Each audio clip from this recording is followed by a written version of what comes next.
not going to believe this man is going to try to say hate is good. I cannot make this stuff up, Republicans. I'm hate ready. You sure? I know. Buckle up. Put on your seatbelt. Here we go. Giving people permission to hate again.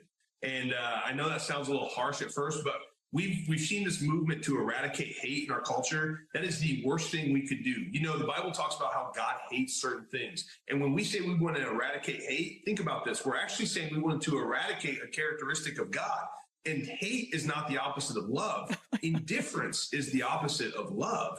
And so when I talk about this, I say, guys, we need to, in Indiana, we need to hate certain things. If radical jihadi mindset starts coming into our state, I'm going to hate it. And I'm going to hate it with everything that I am. And I'm going to call on others to hate it because I hate Islam. It's a demonic death call. Now, I love Muslims because they make great Christians when Jesus gets a hold of them. But I hate Islam.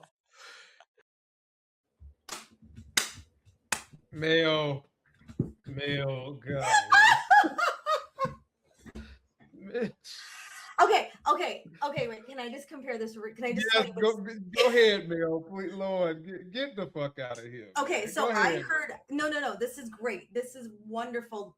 So here's what you should know, folks, listening, and put it in the comments because we can get you all this information.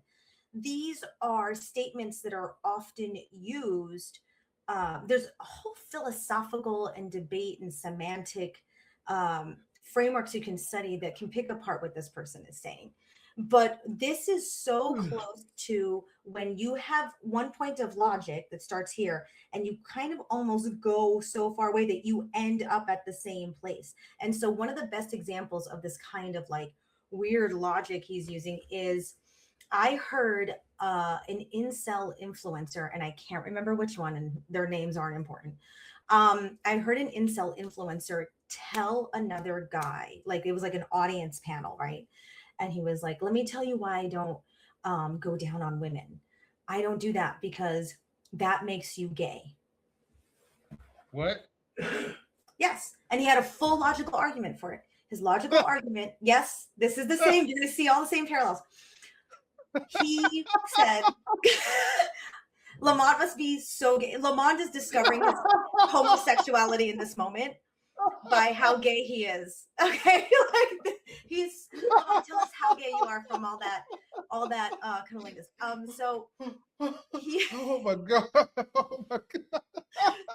I watched this clip with my partner. My partner was like, "Wow, I guess I'm really gay." So this guy said, "Oh my god!" That if you women. Okay, here's the logic, guys. Here it is. Oh my god! And I would love for people to put in your comments to see if like they agree with this because I will come back and talk it out in a loving way with you. God. If women are bitches, and that makes them below men, and if you go down on a woman, that puts you below her, and that makes you a bitch. So that's like being gay. And I was like, wow, that was like Simone Biles level mental gymnastics to like arrive from. That was the same thing that man did. And by the way, as a student of religion, I did concentrate in South Asia. I had to have a lot of courses in all the religions, or many. You can't cover them all in like one go. But when he's calling Islam a death cult, I would love to know what he's pointing to. There is just as much evidence in the world of geopolitical violence systemically backed by Christians, just as much as there are whatever he's trying to point out about Muslims. And there are instances of violent militant Buddhists, folks. It doesn't matter what religion you come from. You're human. And you're going to act out in human ways. And you're just going to use the language of that platform as like your little hero cape. And so I just want to really debunk that right away. Like, that's not a thing. No, not at all. That's not a thing, guys. So like. Yeah.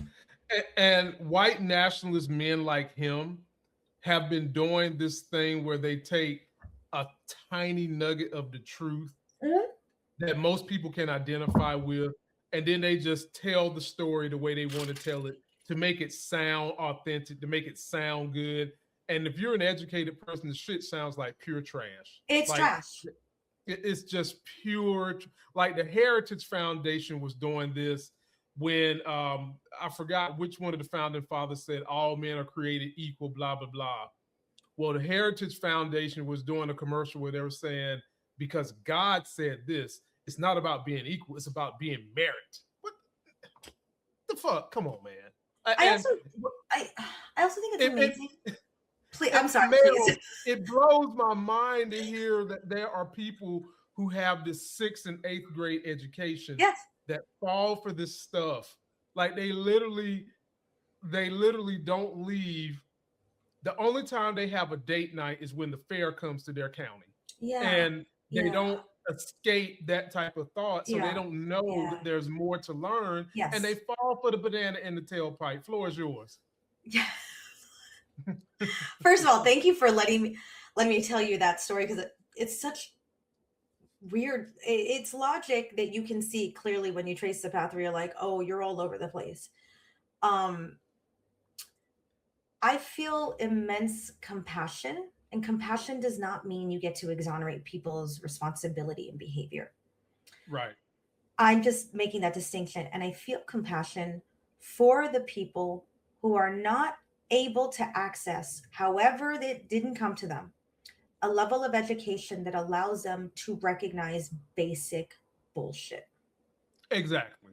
That is not only again a failing on society. When you think about the flyover country, where people are born into generations of farming communities where you maybe get to go to school, but if the farm needs you and you're an employee, how am I going to expect those people to access all of this information at once? I'm not. I'm going to recognize that this is a systemic issue.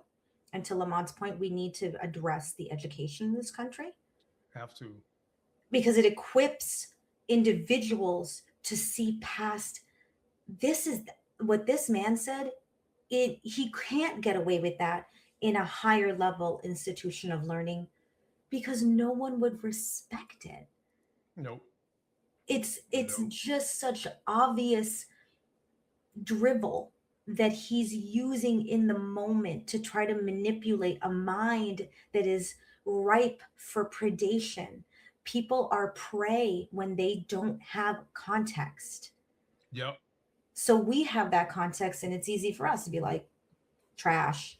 What if I didn't know any of the things I know? What if I'd never heard, to your point, what if the county fair was the only thing? And there are other ways that people arrive at this point of ignorance, but it's time for all of us to recognize ignorance in all the ways we have them, including me and Lamont and all of us, to start improving that. Exactly. Because it's what keeps us easily manipulable. Is that a word? Manipulatable is what I'm trying to say. Well, I was going to say, you better use the word before they start trying to say we dumb. Before they start trying to say that we're two dumb people preaching the gospel of education. That's okay. I will welcome all the conversations. Come to me, little ones. I am ready. Well, having said that, ladies and gentlemen, the last 4 minutes of this show, and thank you all for coming. You all are a great audience. If you want to get your comments read, all you got to do is super chat and we'll read those comments. But for now, it's all about Mel. So Mel, this is your show. Tell the people what you want them to know about you. Tell them about your careers, the things you do to help people heal. Before we get away from this tonight, Mel, I want them to be the Mel encyclopedia, not Wikipedia, but encyclopedia. The whole thing. Wow. I don't know if we have time, but I can tell you all that my desire to do the work that I do, which is really about being in dark, scary spaces with people, whether we're talking conscious kink and I'm facilitating BDSM dom work, or witchcraft and ritual that helps support people in their own development, or transformational coaching that works specifically in the body. And that can look like all kinds of modalities like yoga and breath work and personal training. It's all about really what Lamont and I are talking about, equipping people with the tools that they don't know are available to them.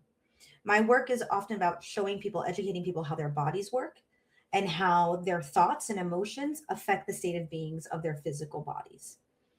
and then giving them the tools to be able to integrate that information for themselves.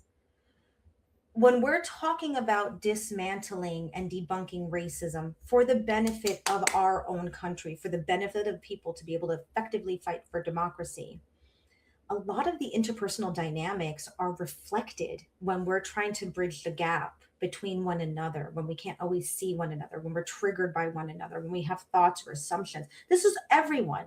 Everyone has cultural programming within them. So Right.